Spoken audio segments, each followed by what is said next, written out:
What is going on, Washington Football Addicts, Washington Football Nation? It is Friday evening, and we would like to welcome you to episode 95. It's myself, Steve, tonight, and we got, Big Dev up there in the top right for you non-visual folks. What's up, Dev? How you living? What up? Yeah, and we got Mr. Human Computer Phil in the bottom right there. What's up, Phil? What's going on, people? And today we are joined by a very special guest, Mr. Josh Kirby from Kirby on Sports Podcast. Josh. Hercules. Hey, thank you all for having me. I appreciate the invite, Steve, Phil, Dev. It's a pleasure to be on. I've caught some of your work. Y'all do some great stuff, and I'm looking forward to this. All right, good stuff, man. Well, for those who listen to the show, you know, we always like to start out with being that this is episode 95. Phil, episode 95. We're going to dedicate this to someone who wore the jersey 95. I have no idea. Yes. Anyone want to take a guess? Anyone want to take a guess? Dana Stubblefield. The 95s are like. It's funny because, Deron Payne and Josh Allen both wore 95 their rookie years, but it's not them. I'm drawing blanks, man. I got nothing. Dev, you got 95? I got nothing. No idea. Hainsworth? No, I already did him when I did my. Hold on. Gilbert, what's his face? Sean Gilbert? Yeah. Y'all danced around a few times. I'm impressed. Is it Wilkinson? Big Daddy Wilkinson. Yeah, all right. Big Daddy Dan Wilkinson. 4 defensive tackle out of Ohio State. Was considered a bust in the NFL, but he actually had a 13-year career, 5 of which were with Washington, which is the longest he was with any team, by the way. 23 sacks in his career with us out of 54.5 overall. He did have 1 interception returned for a touchdown. It was an 88-yard interception return. It was against the Giants week 2 of 99. I remember it really well. Big Daddy was it's interesting because everybody kind of looks at him as somebody who's paid too much. He was a bust because he was a number 1 overall draft pick. And he never quite reached number 1 level, but he was a solid starter in the NFL, especially with us. We had him during his prime. And him and Stubblefield really did a pretty good job of harassing the interior of offensive lines, in the late 90s and early 2000s. He did well as just a big body taking up space in Schottenheimer schemes as well. So I know we look back at a lot of free agents we brought in. They never pan out. But I really think that, in my opinion, Wilkinson does not fall in that category, despite some of the revisionist history. Yeah, it's almost like they were the, Deron Payne and John Allen before there was Deron Payne and John Allen. Yeah, I mean, they didn't quite produce the way Payne and Allen do because they weren't as athletic. They were just really big, strong guys. But, look, that 99 team doesn't come a botched snap away from the NFC Championship game without guys like Stubblefield and definitely Big Daddy. Stubblefield was a bit overpaid, but Big Daddy, he gave us what we paid for him. Yep, that's right. All right, so we are sitting on week, what is this, NFL week 10? Week 10? Week 11. Week 11? Okay, we had our bye week, that's right. We're on game 10, week 11. Game 10, week 11. So the Washington football team sitting at a glorious, 3-6? Feels like 2012. It does. It sure does. Facing the Carolina Panthers, who are a 5-5, even 500 coming into this game. So a lot of drama surrounding this. Not drama. We'll call it. There's an aura surrounding this game. Ron's former team. We'll talk about all this stuff in a second, but let's just talk about the 2021 Carolina Panthers. Josh, just, off the jump, what's your impression of this team we're going to face on Sunday? My impression of the Panthers was starting the season, I was shocked because because Sam Darnold makes a switch to a new team from the New York Jets. the Panthers seem to be doing very well. They're 3-0 team, but the quality of teams that they have beaten was not that good. And they end up going on a losing streak. And I mean, it's been sort of a roller coaster, for lack of a better word, for the Panthers, in my opinion. But I feel like they had to do something with Sam Darnold's injury, and they go out and sign Cam Newton. And obviously, they beat the Cardinals, but we do have to remember that the Cardinals were without quarterback Kyler Murray.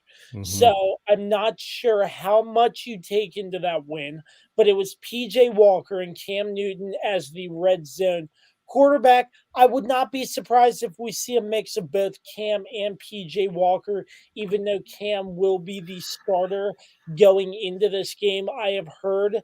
But I would not be surprised if there's a mix of PJ Walker and Cam Newton. But I mean, looking at this, Cam Newton returning to the Carolina Panthers, facing his former head coach in Ron Rivera. It was one storyline, Steve, that Yeah. Ron Rivera in the Washington football team travels down to Carolina to face his former team. But then you have Ron's former quarterback. They were in a Super Bowl together against the Broncos in Super Bowl 50, ended up losing, but still, it's interesting. It's going to be a lot of interesting storylines leading up to this game. I mean, with Cam Newton, I wouldn't be surprised if, like, he sort of rejuvenates the Panthers and sort of gives the team motivation to do better. But I mean, Cam Newton hasn't been playing for a little while Right. since New England. So I would not be surprised if there is a slight learning gap. I'm not saying it's going to be huge because Cam was a former Panther, if you know what I mean. But still, I mean, it's going to be an interesting football contest to say the least.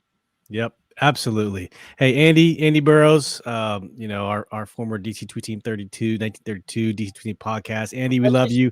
2 a.m. from across the pond. Wow, brother. Thank I you for literally joining us. just spoke to him. I love Andy. Did you? Yeah. Yeah. Hey, he does say, hey, Dev, why you look like you're waiting to get interrogated. Hey, Dev, you bloody wanker. Dev, what do you think about the Panthers, man? Oh man, Just in a nutshell. I'm telling y'all ahead of time, man. If Cam Newton kills us, man, I'm gonna be unconsolable, man. I'm gonna be so mad. Like, we could lose and I'll be mad, but like if McCaffrey goes ape shit, I won't get too mad at that. But if Cam Newton is the reason we lose, I'm gonna be angry, man. That's fair. But I think we win. And just to remind everyone, so Dev has been a Cam Newton proponent all the way since last year. Yeah. Since Cam went to the Patriots, Dev has been a Cam proponent. Not because Cam is great, just because he thinks Cam fits the system, works with Ron. I'm certifiably insane though. I also said Cam Newton. Cam Sims the safety, but you never know. You did. We were just kind of let you down. All right, At least Phil, you finally admit it. Phil, what do you think about the Panthers, Phil? What do I think of the Panthers? I don't know what to think of the Panthers because they don't give me the same answers week in, week out. What am I supposed to think about a team that looks like they could be a playoff contender, strong playoff contender one week, and they look like the New York Jets the next? Yeah. I mean, that's what I think of them. They are consistently inconsistent. Oh, dude, I was just about to say that. This is a team that is 6th in points allowed this season, believe it or not. But a lot of that comes from the fact that when they blow out teams, they're holding them to 3 points, 6 points, 7 points. But then in half their games, they're getting stomped and blown out, as Steve is about to illustrate for everyone who is watching on YouTube or on Facebook. It's hard to get a read on this team because they can be so good one week and so bad the next. And they can be good for 2 weeks. They can be bad for 2 weeks. So you can't even say it's, oh, well, if you follow the pattern, they should win this week. Well, Yeah. no, because they went 3 wins, then 4 losses, then a win, then a loss, then a win. Yeah. And they looked good in the win, but they were also using Cam Newton in kind of this gimmicky Taysom Hill kind of role. And you don't know if they're going to do that again or if he's going to start this week. And you don't know how much mastery he has of this offense. Remember, this is Matt Rule. This is not, anything Cam's worked with before. So I don't know how well this offense is going to be tailored to Cam. And we saw Cam throw 4 or 5 passes. And he didn't throw that many passes last game. We didn't get to really get a read on, is he physically healthy or is he still laboring to throw the ball? Right. And I think outside of the defensive stats matter, but as far as offensive stats go, when we look at the top, I think you got to throw that out the window because of Cam's starting quarterback. Remember, these numbers we compiled right here, the ranking of the offense, 21st in points for, 26 in yards. Those are Sam Darnold / PJ Walker numbers. So I wouldn't put any stake in the offensive. And a lot of that was without Christian McCaffrey as well. So I wouldn't put a lot of stake into the offensive numbers. The defensive numbers is what I think we should be focusing on. And if you look at it, the defense, 6th in points for, 2nd in yards allowed. That's pretty stout, if you ask me. They've done pretty darn well. First pass defense from a defensive. In attempts and yards, yes. So if we were smart, we would be probably trying to run the ball. But that's their number. So I think the defense is what we need to look for. Look at that's playing without your boy at corner. Which one? Got it traded for New England's star. I'm having a brain fart here. Injury wise? No, the guy they traded. New England released a corner. Oh, Stephon Gilmore. Yeah, Gilmore. He hasn't even played yet. He's supposed to play against us. Yeah. Go figure. Well, let's just run right into the next segment. Josh, so of all the people on Carolina, who should the Washington football team really be, game planning for, looking at, actually paying some attention to, maybe consider some double team if it's on defense or really just spying Cam Newton? Like what should this team and who should this team be looking for? Both sides of the ball. If Christian McCaffrey is playing, I'm not really sure what his status is. I know he's been injured, but I would game plan for Christian McCaffrey when he's healthy. He can do great things running the football for this Carolina Panthers football team. So I would definitely tailor the defense to limit the amount of carries that he may or may not have in this football game. I would definitely take a look at Cam Newton and PJ Walker film because who knows what they're going to see on Sunday. But I think you got to look McCaffrey, PJ Walker, and Cam Newton. You got to contain this defense has got to play just as well as they did against Tampa Bay. Because they did a pretty good job, and they can't have another week of playing not that well defense like we have been seeing in the past couple of weeks. True story. Dev, who should this team be looking for? Cam. I knew that was coming. Cam. I think it's going to be Cam, man. Sad to say. Irish become your rivals. Nah. But definitely I like I think Cam is going to be the guy you have to keep an eye on. Obviously McCaffrey, as Josh said. But going Cam. True story. What about you, Phil? I'm looking up to see who is the number 2 receiver for the Carolina Panthers. Robbie Anderson. That's who you're going to have to worry about. Why? Yeah. Because it's always the number 2 guy who burns us. Yeah, that's true. Number 2 guy always does. Well, right now, figure. I've had him sitting on my fantasy bench all year long. Former New York Jet, played with Sam Darnold in New York, came down to Carolina, played with Sam Darnold down here. Now that he's down here, it didn't work out. Sam Darnold's their leading touchdown scorer, by the way. You see that with five touchdowns? It's kind of funny now that he's out. But yeah, DJ Moore, University of Maryland, go Terps. He's a turtle.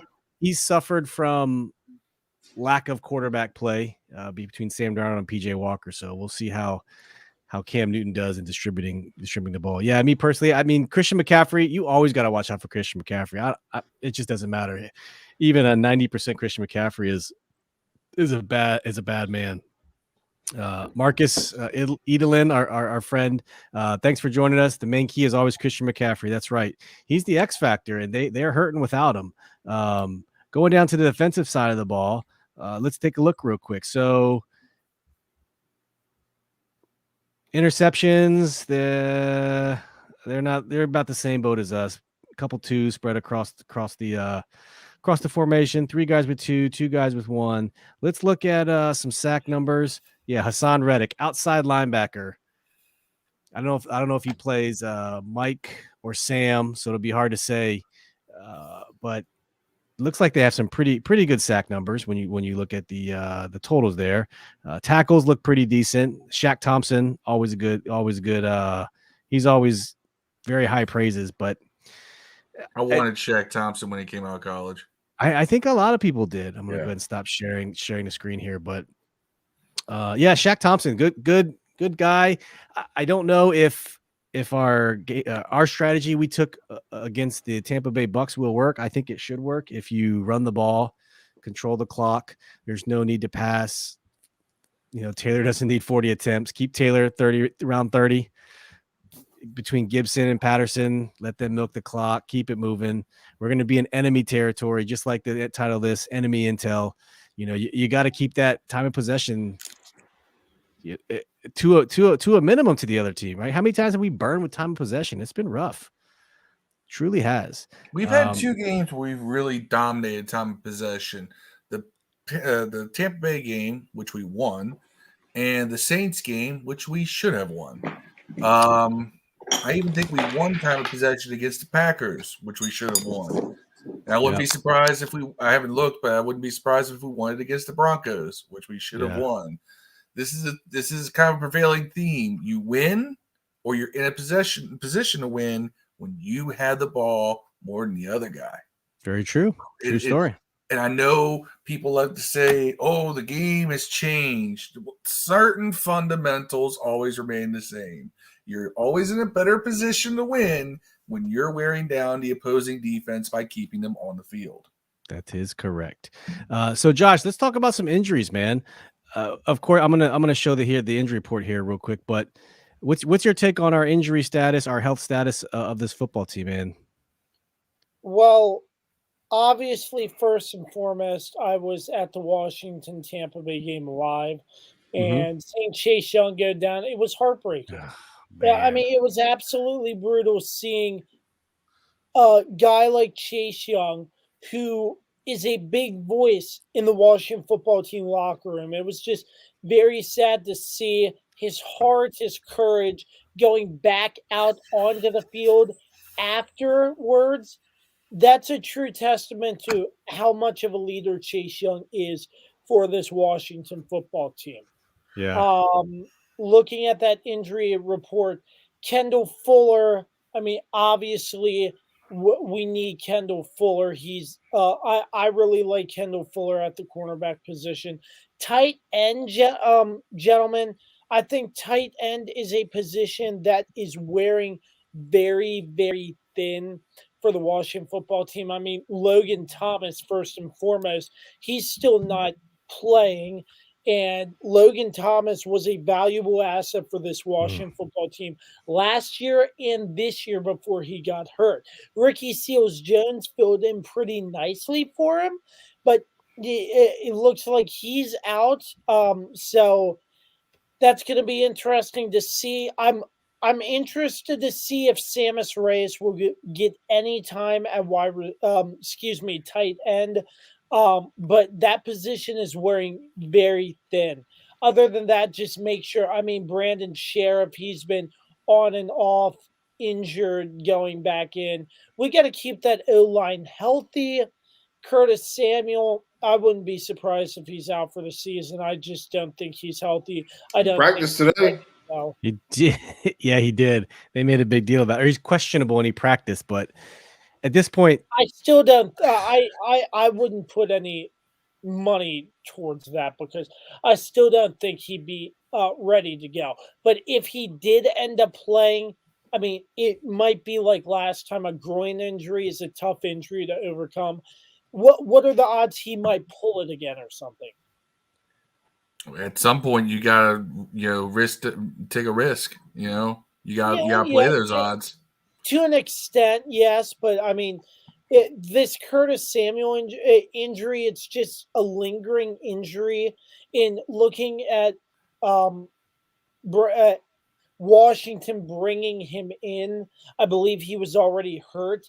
They were hoping that he would get healthy, but I don't see him getting healthy anytime soon. I mean, that could Right. change. I mean, I could be wrong and he could be 100%. But I mean, the way I see it, I'm not sure. I don't have a time. I couldn't set a timetable or on when he would come back.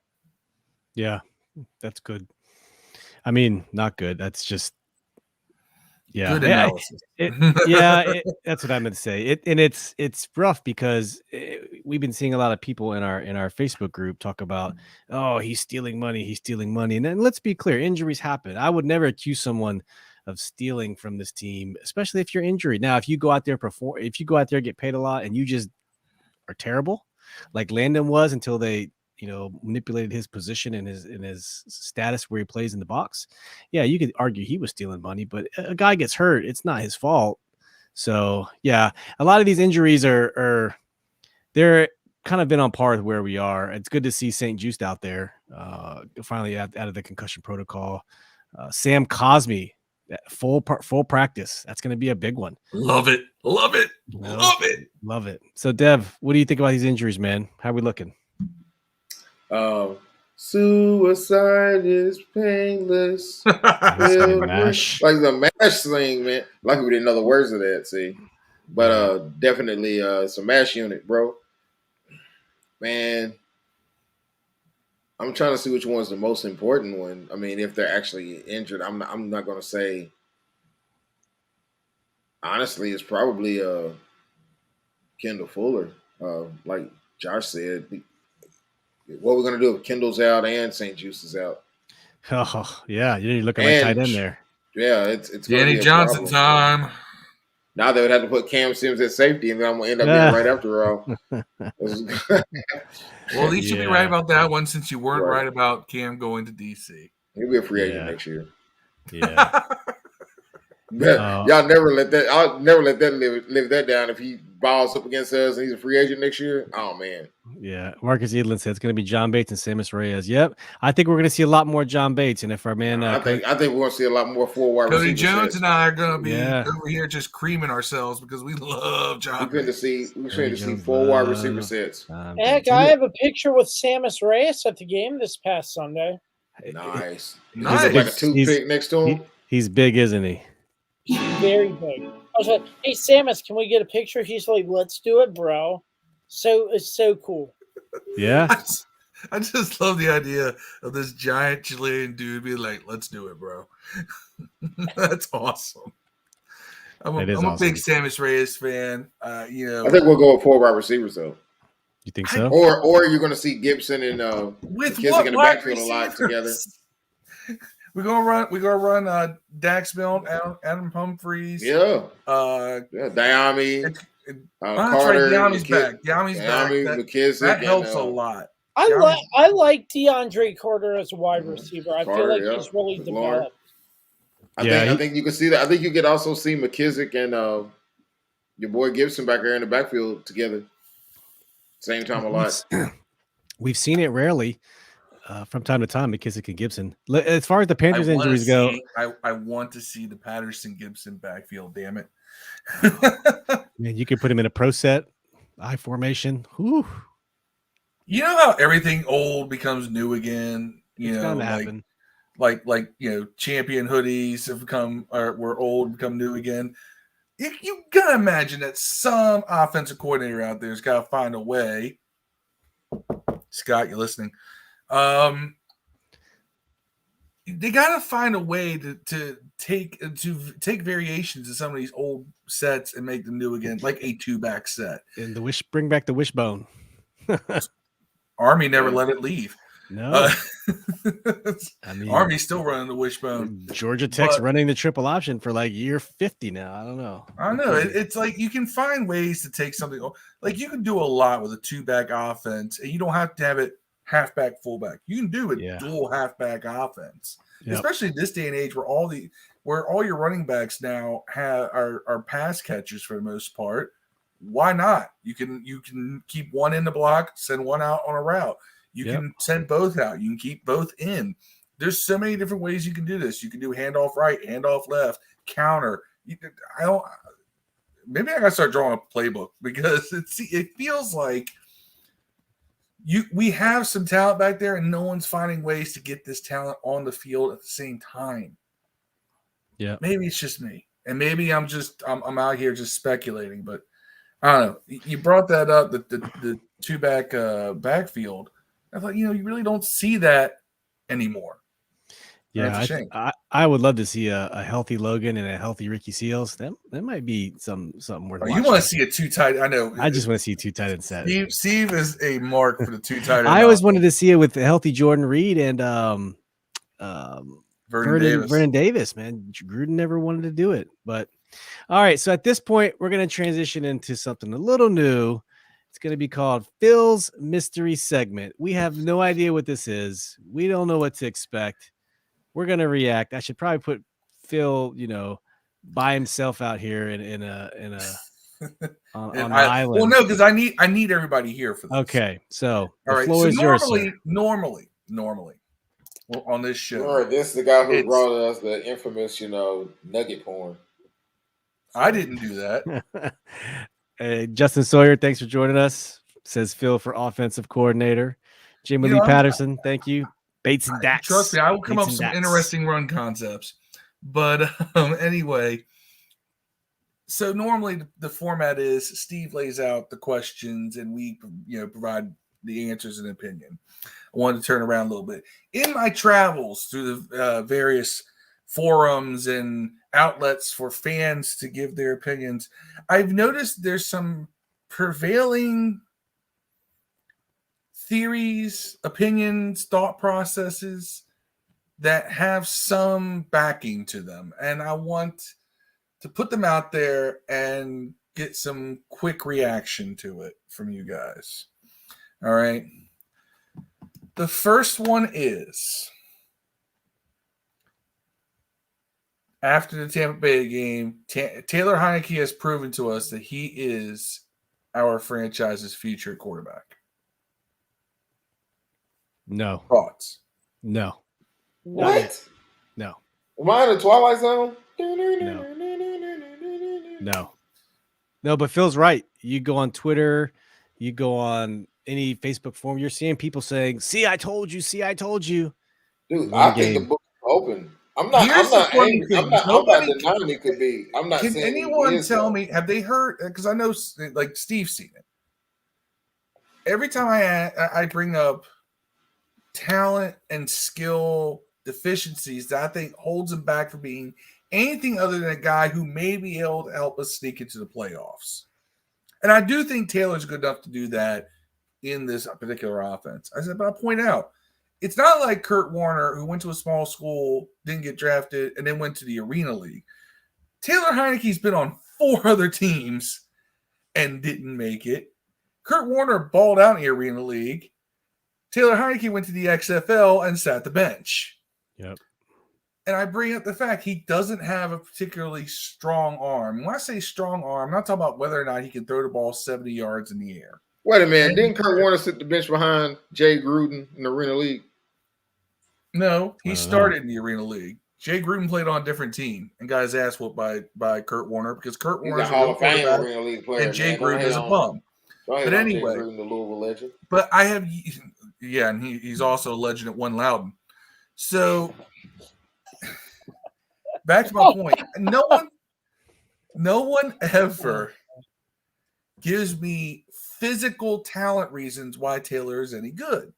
All they talk about is his heart and his guts and his intensity. And I'm like, your guts and your heart don't throw the ball. Your arm does. Yeah, I would say his mobility is a huge plus.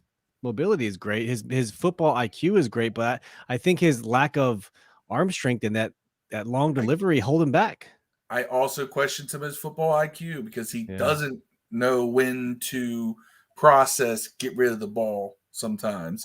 And he doesn't know when to dive instead of crumpling at the goal Yeah, line. that's a good point. Good point. You got me there. So I bring these up, and it's not like it's weird because it's this duality. Either you love somebody or you hate them. And it's funny because I'm going to get to another one that's the opposite, but it's funny because it's like, you're just a hater. Let me tell you something now. Calling someone a hater who gives you a fact-based analysis on skills and other tangible items, when you call them a hater, there's a cry of the defenseless argument. Yeah. Now, what up, Fred? Thanks Fred for joining already us. with the brash predictions. Fred says Cam with the career high Saturday. Maybe a season high. Yeah. Eddie Pickering, thanks for joining us, bro, from the Eddie and Mike podcast. He agrees with you, Phil. Holds the ball too long. I wish the NFL were ran by Vince McMahon, because then what could happen is Cam run out there, and he rip off his shirt. It's a Washington shirt, and he just run to the other side. Kind of like when NWO came, when Hulk Hogan ripped off the Hulk Hogan had the NWO underneath it. That's what I need to happen. I know you want that just because you want Cam on this team. I get it. That moment was brought to you by here's my next one. Here's my next one. Chase Young is a complete bust. He's never done anything for this team, and this team's defense is obviously better without him, because look how well they played after he left the game on Sunday. Absolutely wrong. Oh, yeah. The fact that he has 1.5 sacks is all you need for these people. Now, I point out the fact that out of all edge position players in the league, Chase Young is number 2, according to PFF, against the run. We had the 6th best run defense in the league, and I point this out. A big part of that is because Chase Young's ability to set the edge does not expose our linebackers on the outside. It's a big part of that. He creates enough chaos that guards have to slide out there. You know how many times I saw Chase Young start a bull rush to the outside? Just on Sunday, he would start a bull rush to the outside. He would make a move back to the inside, and bam, gets picked off by a guard after trying to get by a tackle. Telling you, he's getting double teamed a lot. This is why Jonathan Allen has all the sacks and the pressures, and he's playing at an extremely high level. Part of that is because he's not the number one guy on that defensive line that's being game planned for. It's Chase. He needs to be able to maintain that level of play without Chase. But have you heard this weird thing that's like, oh, it's another bust of a draft pick? Ron should be fired for drafting him instead of Justin Herbert or Tua or whoever. And I'm like, yep. I've heard it. I've seen it. It's so stupid. And I wish he didn't get injured, because the dude was finally coming around this year. And of course, hindsight's 2020. Yes, of course we could have got Justin Herbert, but in no way, shape, or form, I don't see how anyone has any ammo to say that Chase Young is bust. Absolutely not, because the intangible is just off the chart for this year. Pressures, double teams. I think he led the league in double teams. Like, it's crazy. So absolutely not. Crazy. They keep those kind of stats, people. If you want tangible numbers, they're out there. Yes. Next gen. Number 3. Ryan Fitzpatrick and Curtis Samuels are another example of how Dan Snyder is an incompetent owner, because he overpaid for all of these players, and once again, they're just stealing money from us. We touched on this earlier. No. What do you think, Josh? Does anyone in the chat notice, or anyone out there in Facebook land, And I know that a lot of these opinions, I get them from a certain group, that this is being streamed in right now. Nobody who has an opinion that I respect, or actually has an opinion based on any kind of fact, is agreeing with these sentiments.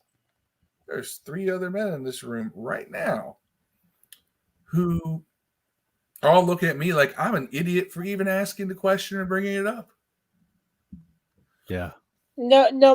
My thought process for this was it actually Dan Snyder's decision to bring in Fitzpatrick or somebody else's? I know it's probably coming out of Snyder's checkbook.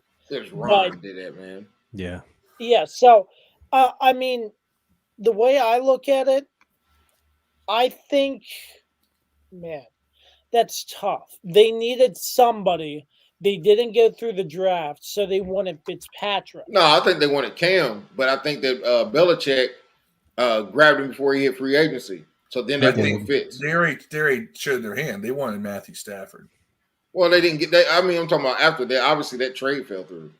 Yeah. When we really should have offered another pick. I never heard any smoke about us going after Cam. Yeah. Other than people just speculate. Well, he wasn't a free agent. He never hit free agency. They signed him right before the deadline. Well, yeah, but we knew who we were targeting in free agency before free agency. Yeah. I just don't think Cam was ever part of the plan. I'm with Josh. Like none of those things that you talk about, Fitzpatrick, that was all Ron. And they settled for, like you guys said, they wanted Stafford. They settled for Fitzpatrick. They didn't know what Heinicke was after 2 starts. So I mean, what was Fitzpatrick? 1 year, $8 million? Something like that. Yeah. With an elevator to 10. That's backup quarterback money. He made $8 million for playing 3 snaps football. Hey, that's how it works. I mean, that's in my opinion pretty low. A low salary for somebody like Fitzpatrick, because you hear about these other quarterbacks like Mahomes making $325 million. What's Trubisky getting from the Bills? I think he's getting 10 or 12. I'll look it up. For Fitzpatrick, I mean, $8 million. That's really not that much. Who's the best backup quarterback in the league right now? Trubisky. Best as in what? Talent or backup quarterback? Taylor right Heinicke. No, actual backup. That was yeah, starter. Taylor Heinicke. What about Taylor until he starts. What about Trevor Siemian? They beat Tampa Bay. Trevor Heinicke beat Tampa Bay. Yeah, Taylor Heinicke beat Tampa Bay. Mitch Trubisky got a 1 year, $2.5 million deal with. So. Oh, never mind him. He's getting best backup quarterback. Mitch Trubisky is getting paid twice as much as Taylor Heinicke. Right. Yeah. Best backup quarterback in the NFL right now. It's got to be him, right? Mitch?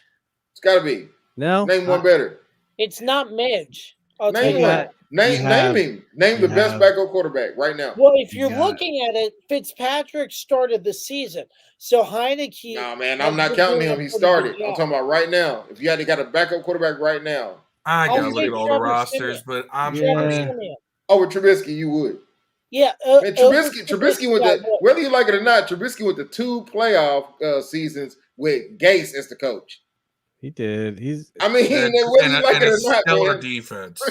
He had the worst coach in the NFL. And we had one of the objectively worst quarterbacks in the NFL last year, and we made the playoffs. Why? Yeah. Same reason. Yeah, a lot of it's Ron's fault. Marcus said it's not all Dan Snyder, it's some of Ron Rivera fault. Ron gave Trent away for a 5th round pick who's never going to play in the league. Eddie says Taylor than Colt McCoy. I was thinking Colt McCoy too. He's been steadfast. Man, you rather have Colt McCoy than Trubisky? No, I would rather have Trubisky because Trubisky is very, very mobile. Honestly, I would rather have Taylor Heinicke than either one of them as a backup. I mean, I'm not a Mitch Trubisky fan. I'm not either, but that's. I don't think he makes smart decisions. I think he's literally like. If he's better than Heinicke, rating in Madden should be equal to that of old Big Red Ethan Albright in Madden. If y'all remember that old meme. Right. If Trubisky, Josh, you're too young for that one. If Trubisky is better than Heinicke, he's on one of the original funny things on the internet, Ethan Albright's fake letter to Madden, where he talks about why is he the lowest rated player in the league and has an awareness rating of like 9. Listen, though. Listen. Like I said, You look at Trevor Simeon's stats against the Titans. It was a 23-21 loss, but he threw 19 for 34, almost 300 yards and 2 touchdowns. I think that's Trevor pretty Simeon. good. I think Trevor Simeon is a very capable backup, and he is in that conversation. I actually like him better than a lot of people. I think people have a bad taste in their mouth because how he played. Personally, right now, I like Simeon. Trubisky's last year with the Giants was good. He should have honestly got a shot this year. But first, so over Josh Allen. No, I'm talking about over Fields. He should have got the start. They didn't start Fields to begin with. Fields got his job because the starter got hurt. No, because Andy Dalton doesn't. Right. They should have let Mitch have this year, honestly, and kept Fields there for next year. Yeah, Mitch should have got the start this year. Jimmy asked. I mean, if the Pittsburgh Steelers have Mitch right now, they'd be happy. I think he just needs some time. Well, let me ask you this: what if Washington had Mitch Trubisky? No, that's what I was trying to say. I would be pissed if we got Mitch and Heinicke. What's the point in that? Like, let's just be real honest about it. How many more wins do you see us getting with Mitch versus Heinicke this year? Yeah. If he's better than Heinicke, he's marginally better. He probably has a better arm, but basically that might be it. Jimmy asked how much is Derek Carr making. He got a 5-year, $125 million contract back in 2017. Yeah, but he's going to get paid though. 19.5 this year. Next year he's at 19.7. In 2023 he's an undrafted free agent. So. Yeah, he's going to get 37 million. You hear those man. numbers they're paying out for Derek Carr? You realize that after 2015 we could have had Kirk Cousins for the same numbers. Yeah, but do you realize that that's a bargain? 19 million for starting quarterback is he's going to get 35, 40 I understand that, but that's kind of my point, and it goes back to. If y'all want to get mad at somebody, fight the real enemy. It was always Bruce Allen. Eddie says consistency is an issue with Trevor for me. Yeah, he had some problems. Like I said, he needed some talent. He needed some growth. Hey, Ref the District, thanks for joining us. Hey, Ref the District. I got one more for you. One more for you. Ron Rivera should be fired right now. Absolutely not. Absolutely not. No way. No. No, Ron Rivera because he doesn't yell and scream. Again, if Cam beats our ass in the dirt, and then I might. No. Ron Rivera has changed this team. He has done stuff that Jay Gruden would be too incompetent to know how to do. Yeah, he went to the playoffs twice. He should have went 3 times. I mean, say what you want to say. Jay Gruden's only been to the playoffs once with Washington. All right, I got that twice. But either way. No, but Ron Rivera, I think put Jay's record against Ron's right now. Sorry? Put Jay's record against Ron's at this point. He's having to fix Jay's screw-ups. That's not what I'm bringing up here. That's not what I'm bringing up. I'm bringing up the fact that Ron Rivera has invested his time helping the front office make decisions about like draft picks, stuff like that.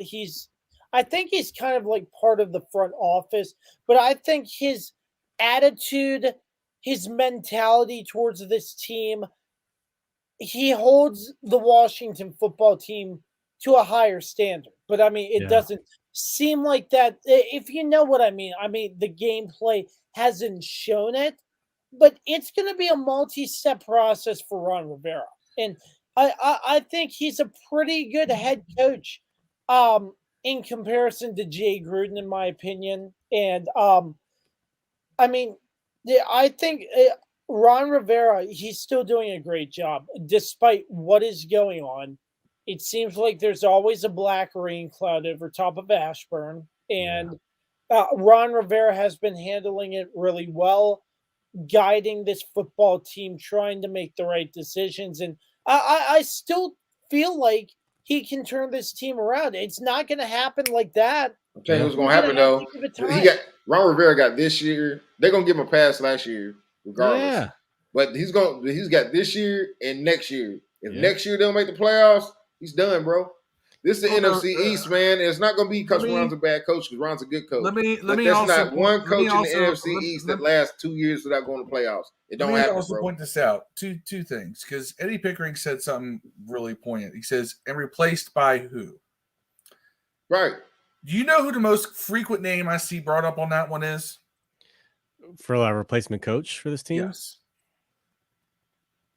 Marvin And I know Lewis. why. I know why. Marvin Lewis. No. Marvin Lewis. Everybody wants Brian Mitchell.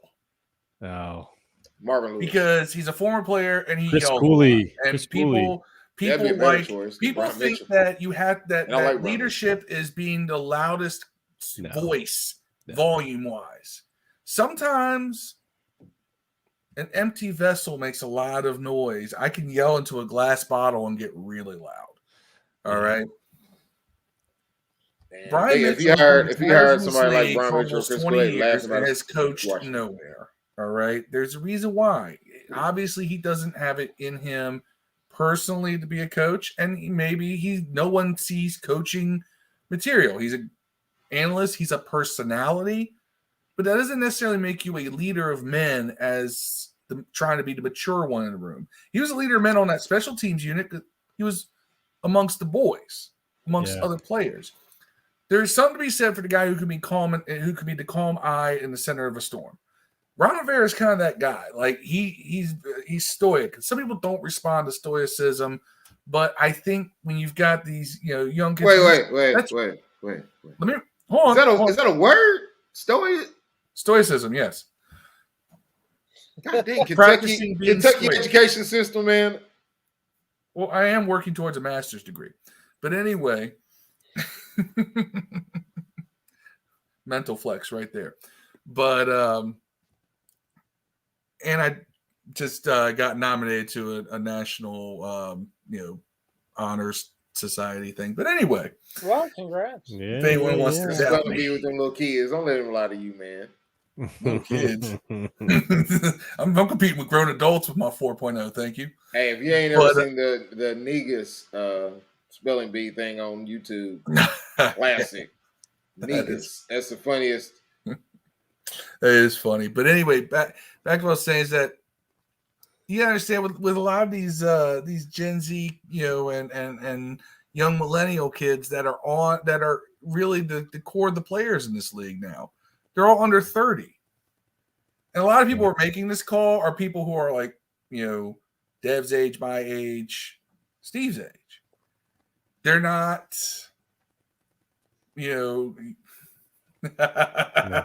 sophisticated side. Yeah, see, Eddie, I'm multidimensional, but the point is that these are kids who grew up in a much different world where you don't get yelled at, didn't get your ass whooped like we did growing up as kids. They're different. They need to be talked to different, and they ain't have 56K win modems. Tell them, dog.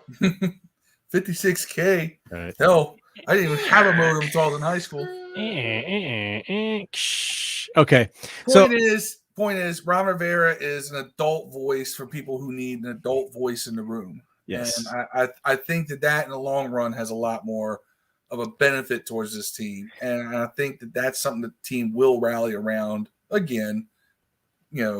Maybe not necessarily this season, but I think that we have something kind of forming this nucleus of a strong franchise right there. And we haven't had that adult voice in the room in a while, probably not since Joe Gibbs 2.0. So I'm with you on that. No, I thought Shanahan was going to be that guy, and it didn't quite happen that way. Yeah, agreed. All right, real quick as we start winding down, let's talk keys to a victory and then some score predictions. So, Josh, keys to a victory, man. What you got? Defense needs to play as well or better as they did in Tampa Bay. I feel like it's going to help. They're going to rally around Chase Young, and hopefully the defense will continue to improve. Taylor Heinicke, absolutely no mistakes. He can't be making those silly throws that turn into interceptions. Taylor Heinicke's got to be smart, got to control the football, read the field, and make the right decision. And I hope Scott Turner's game plan is the same with Heinicke this week as it was last week, because I feel like Turner tended to have Heinicke more as a pocket passer and not have him roll out. I like his mobility. I think he should continue to roll out if danger approaches. And I mean, you just gotta limit the mistakes. You can't have an interception or two and expect to beat this Carolina Panthers football team. And other than that, I think that's it. Yeah, all good points. Eddie says they're going to do a lot of read option and quarterback sweeps with Cam. I think they are. It's easy defense to run. Cam knows it. It scares me because the last we'll call mobile quarterback, we did see Patrick Mahomes. He didn't run on us too much, but Aaron Rodgers, I would call Daniel Jones. Look what Daniel Jones did to us, and he's not even a truly mobile quarterback. So y'all know we don't do well with mobile quarterbacks. We don't. Jamin Davis, spy his ass. That's what I was going to say. Go ahead. Jamin Davis, week 11 is definitely a different and a better player and a smarter player than he was in week 2. Let's keep that in mind. Rookies develop fast, So defense, you have to turn Carolina one-dimensional, just like you did Tampa Bay. It helps when you force turnovers. It helps when you force 3-and-outs. And it helps when you are able to bottle up one half of their game. And it's going to have to be the run game. You have to make Cam beat you with his arm. You have to make Christian McCaffrey beat you in the passing game. You have to make DJ Moore beat you. You don't want them doing handoffs and read options and all that and getting away with anything. And I think that Jamin Davis is athletic enough to keep up with 2021 Cam. 2021 Cam is not 2015 Cam. All right. We know this. He hasn't been the same since that Liz Frank injury. Even last week, he didn't look like old Cam. He looked like better than 2020 Cam on his legs, but that's also a very limited sample size and it's very situational. Yeah. Now, we are assuming that Cam's going to start too, and I'm going to go with that assumption because I thought they said he was. Didn't they say he was? Schefter put out a report saying he was. Okay, well, then there you go. Yep. But I'm not sure. I thought they were playing the same game that we played with the Alex Smith, Taylor Heinicke before the playoffs last year, where it's like, will we, won't we? Yeah. Well, I'm not sure if that means PJ Walker won't get in. I wouldn't be surprised if they switch in and out the two throughout the game or do sort of like a red zone QB situation, something like that. Walker's got that skill set to do that, so that is possible.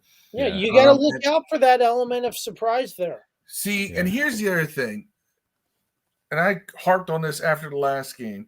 You don't necessarily have a ton of rushing yards to have an effective rushing game. We had an effective rushing game last week, and Gibson getting 24 carries. He only had 64 yards. Remember, 10 of those yards were lost back to 64 because of 2 horrible run plays that ended up like -5 each. But nonetheless, you need to give Gibson in the ballpark of 25 carries again. You need Patterson and McKissick getting those spell carries as well. We need to get up to at least 30 rushes or more. Control the clock. Now, I know this is a damn good defense we're going up against. It's an underrated defense. People don't talk about Carolina's defense the way they talk about some of these other ones. Yeah. But this is a damn good defense. But didn't we hear, and we sat here and said this last week, you can't run on Tampa Bay. Well, we effectively ran against Tampa Bay. We got the runs we needed when we needed them. And we're going to have Sam Cosmi back. And Sam Cosmi is awesome. He's going to make the right side of that line even stronger with or without Brandon Sheriff over there. And that just makes our run game more dynamic because now you can go to the outside on the right. Yeah. Sam Cosmi's a man-child, boys. Get used to him being over there. That's going to be 10 years right there of star play right there at right tackle. Yep. And it's going to help us. Dev, what do you think? Key to victory. I have to agree with Josh. I feel both. Heinicke has to be a game manager first. Try not to put himself in position to where he has to go out and make plays, but he makes the plays that are given to him correctly. That's what I hope we do, and I think that's the key. They have a really good defense. Honestly, it's probably the best defense in the league. Now, I will say this though, you'd be amazed at what your defense would look like if you played, Jets, the Houston. Yeah. You played the worst teams in the NFL, and then you played Atlanta. Everyone was hurt. The last game you played, everyone was hurt. I guess Arizona that you bragged about, everyone was hurt. Your defense will look a lot different if you don't have Kyler Murray or Hopkins or Green out there to worry about. To be real honest. That's a good point, bro. They played the Jets, the Saints, the Right. Texans, the Cowboys, the Eagles, the Vikings, the Giants. They played the Cowboys, and Dak didn't play. That's what I'm trying to say. So it just that's why I was saying the parallel between them last year and us. Our defense got a lot of acclaim, but we didn't play anybody either. Yeah, you see what I'm saying? Like we played a bunch of backup quarterbacks last year. To be real honest, we did. So it's kind of the same situation.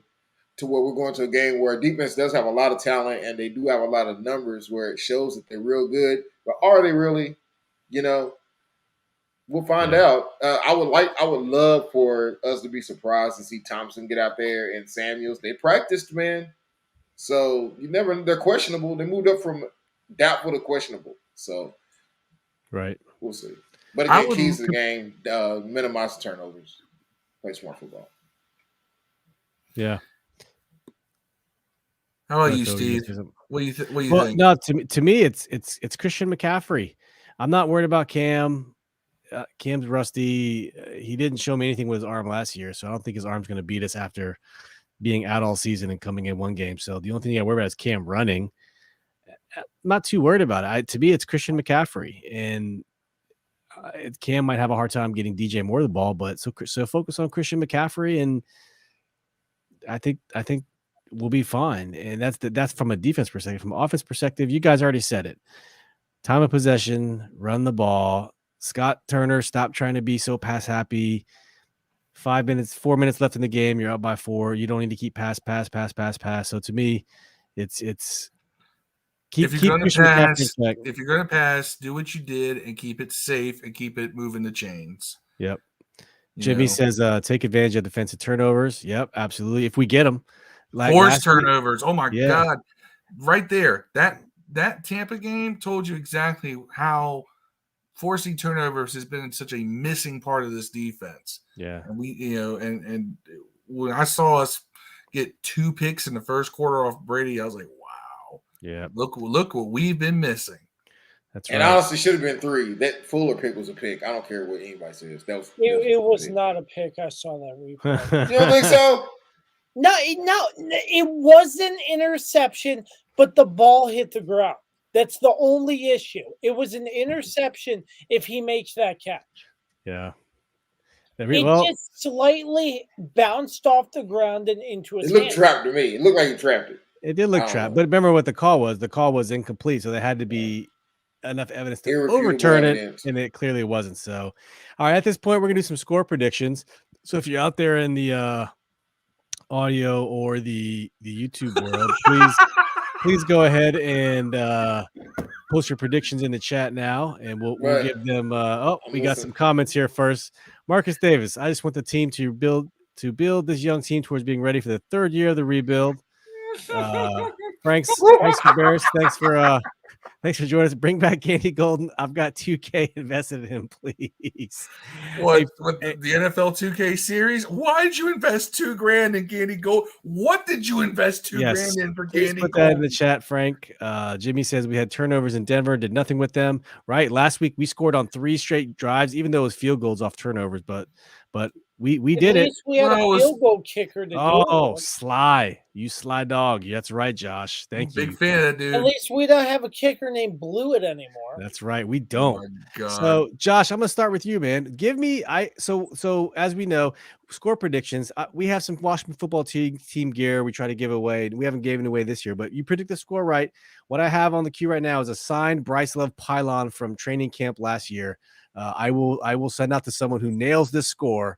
Anybody, doesn't matter who it is. So I'm logging all these scores. I'm locking them in. Josh, give me a score, man. Where do you think this game ends up tomorrow? Before we figure that out, just so you know, the lines right now are Washington +3, So so Carolina's favored by 3, but it's a home game. So really, it's a pick 'em. And big shout out to my man Emmanuel Chakuba from Talking Sports with Manny podcast. Manny, what's good, bro? Thanks for joining us.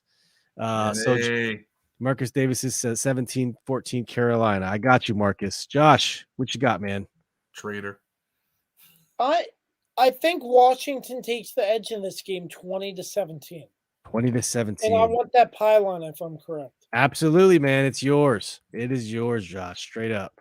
You understand? I want that pylon too, and I've been. I actually won it in an Bryce eBay Love. auction. He was on the team last year. I got it last year. He was on the team, and I just made a couple bids, and I got it. It was a cool thing. Yeah, I wish he was still on the team. I know Phil wished he was still on the team. Phil was a big Bryce Love fan. Huge Bryce Love fan. I thought that guy was going to be it. And, yeah. And injuries said, no, I must suffer. Yeah, that's okay. Jimmy Lee Patterson says 27-23 good guys. So he's taking a line out of Dev's book. All right, that's good, Jimmy. All right, Dev, what do you got? I'm going to go Washington wins 28-21 good guys. 28-21. Okay. Fair enough. That's beating the spread. You got them covering. Frank Sabera says 24-21 Washington. Okay, Frank, I got you. I'm logging in now. Phil, what do you got? I've been mulling this one over all week, and I'm going to say 27-22 Washington. Ooh. We play well in Carolina, so traditionally speaking. So I think we can win this game. Okay, that's fair. Last time we played this team, I think they had Teddy Bridgewater, if I'm not mistaken, right? Yes, and it was Dwayne Haskins. Yes, it was. Last time we played this game, Last time we played this game, they had Kyle Allen.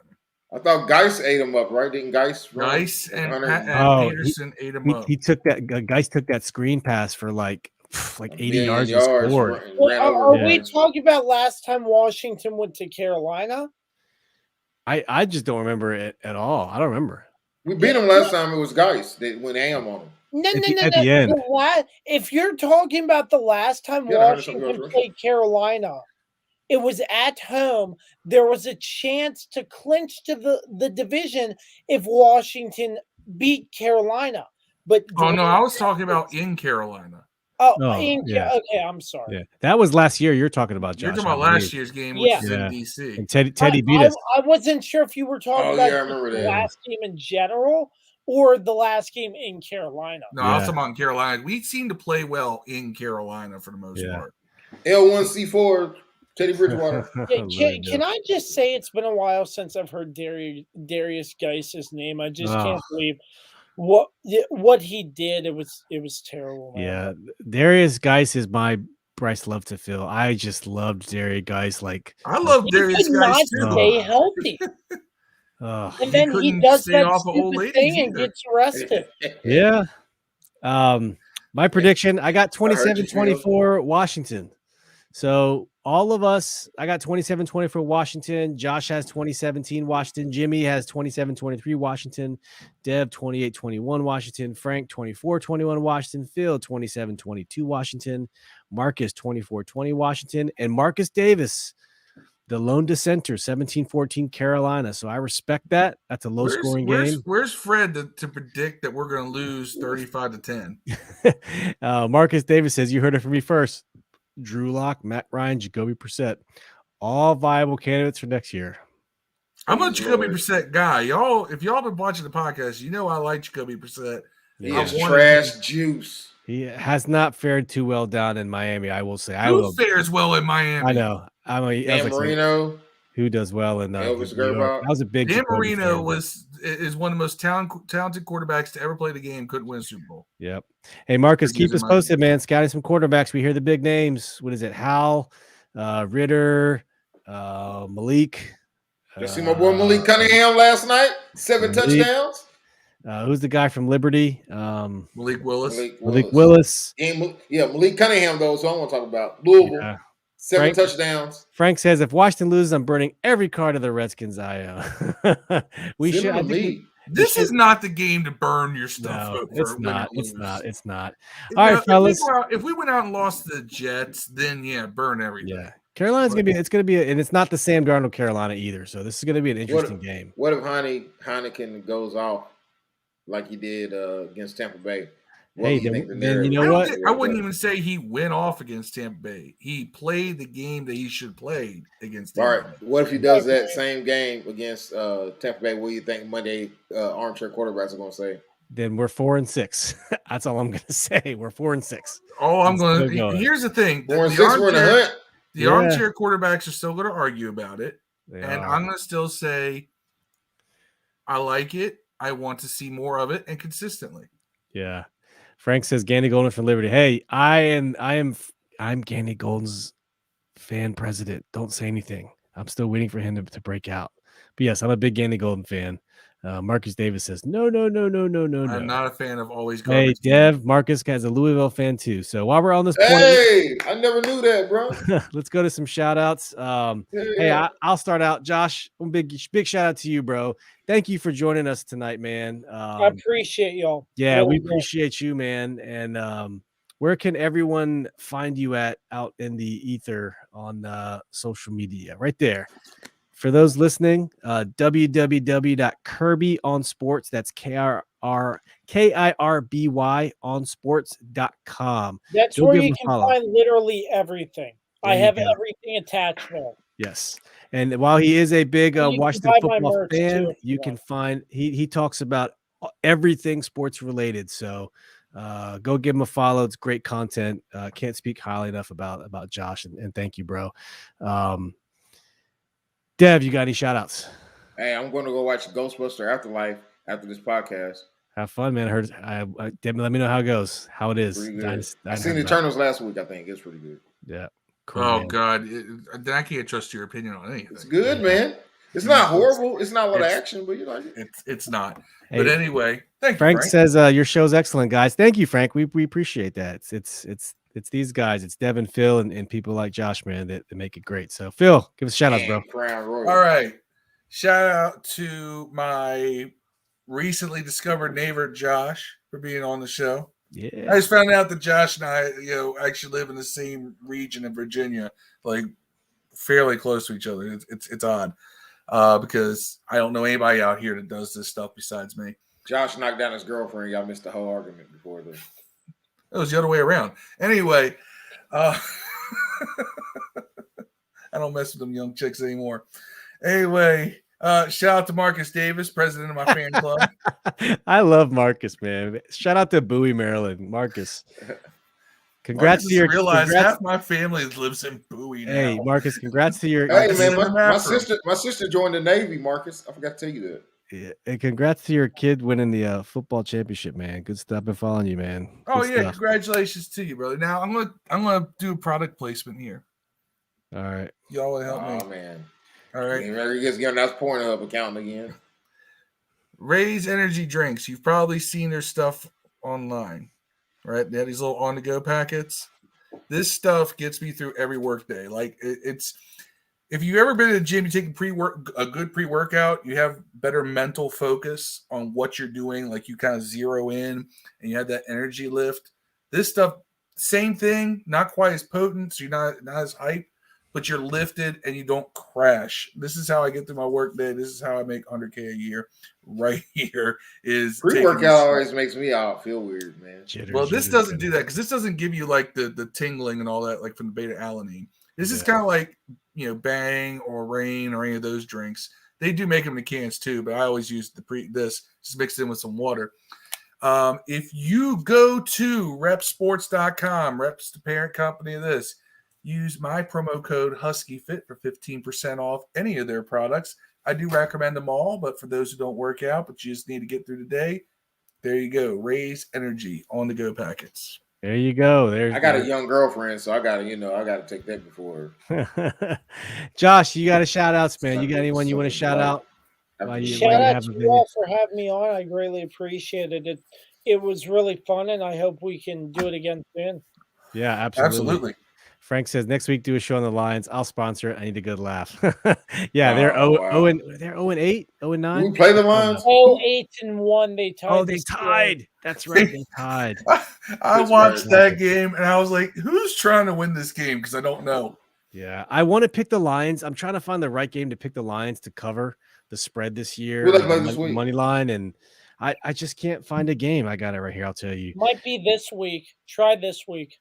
Who they playing? The Lions are playing. Hold on, I got it right here. They must be playing the Jets. They're playing the Browns, and it's -12.5. No way they cover that. No way they cover that. 12. No, I mean Browns are struggling, man. No way they cover that. Man, I don't know. I would love to find I don't know. I don't have confidence in these games yet, but I'm gonna pick one of them. This is this year's Jets. Do it. It's will be the one to do it, though. Honestly, he's right. Yeah. This will be the one to do it. Yeah. How much you putting on it, Steve? No, I'm not gonna pick. I'm not comfortable with any of this. I'm not comfortable. What would the doppelganger? I was talking about old Chad Dukes put $500 against Washington last week. What would the other variant of Steve do, Steve? Oh, Frank said Goff is out. So yeah, definitely not picking anyone.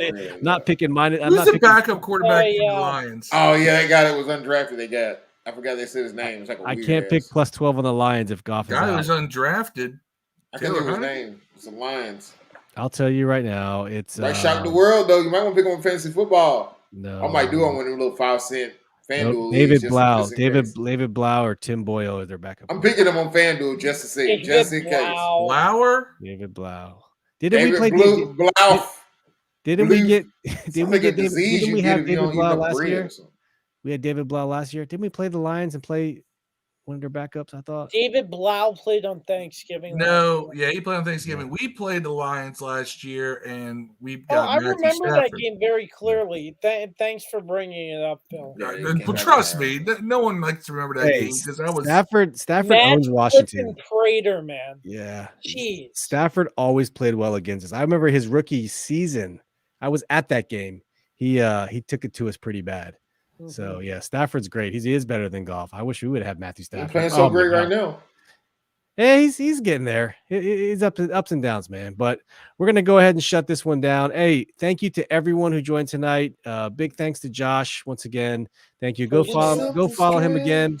www.kirbyonsports.com. All social medias as well. All social media. There you go. And Josh, it was a pleasure, man. Look forward to collabing with you soon. So take care. And as always, we'll see you guys Sunday, 12:30 p.m. East Coast time for the quick pregame live stream, just to get together for a few minutes, talk about any news updates and, final words before the game on Sunday. So we love you guys. And, we'll see you next time. Peace.